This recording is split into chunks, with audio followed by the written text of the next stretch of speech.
স্টুডেন্টৰ টিকটসমূহ বাৰে বাৰে কৈ আছিল যে ক'ত পোৱা যাব সেইটো লৈ ইতিমধ্যে বিভিন্নজনে কনফিউজ আছিল কাৰণ বিগত বছৰৰ টিকটবোৰ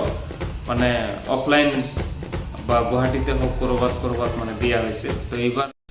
welcome back to my channel আজি আকৌ আপোনালোকৰ সন্মুখত এটি খেল সম্পৰ্কীয় ইনফৰমেটিভ টাইপ এটি ভিডিঅ' লৈ আহিছোঁ কাৰণ যোৱাটো এটা ভাল ৰেছপন্স পাইছিলোঁ কাৰণ বৰ্তমান সময়ত বিভিন্নজনে প্ৰশ্ন কৰি আছে যে ভাৰত আৰু সাউথ আফ্ৰিকাৰ মাজত গুৱাহাটীত যিটো মেচ অনুষ্ঠিত হ'বলৈ গৈ আছে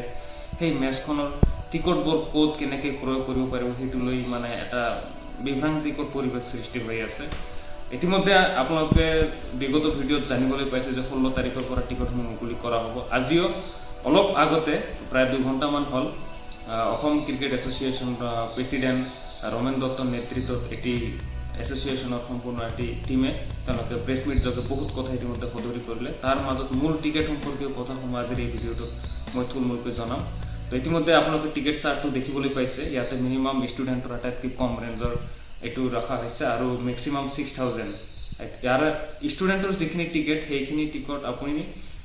কোনো অফলাইনত ক্ৰয় কৰিব নালাগে আৰু এইটো আপুনি অনলাইনতে পাব আৰু বাকী টিকট যিবোৰ আছে সেই টিকটসমূহ আপুনি মদৰে যিবোৰ বুক মাই শ্ব' পেটিএম এনেকুৱা ধৰণৰ প্লেটফৰ্ম আছে তাতে আপুনি অৰ্ডাৰ কৰিব লাগিব মানে 28% GST ভৰিব লাগিব তো সেই হিচাপত আপুনি নিজে হিচাপটো মিলাই ল'ব আৰু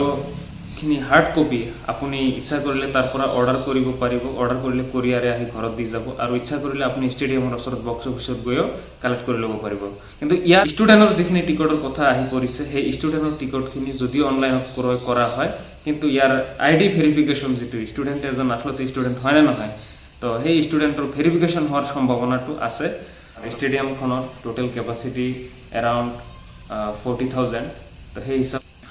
অহাকাল টিকটসমূহ মুকলি কৰি দিয়াৰ সম্ভাৱনা খুবেই প্ৰবল আজি তেওঁলোকৰ কথাসমূহ কিছুমান স্পষ্ট হোৱা নাই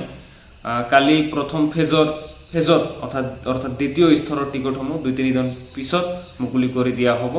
আৰু এইদৰে আপুনি এই প্লেটফৰ্মটোত মানে সক্ৰিয় অৱস্থাত থাকি পেলাই টিকটসমূহ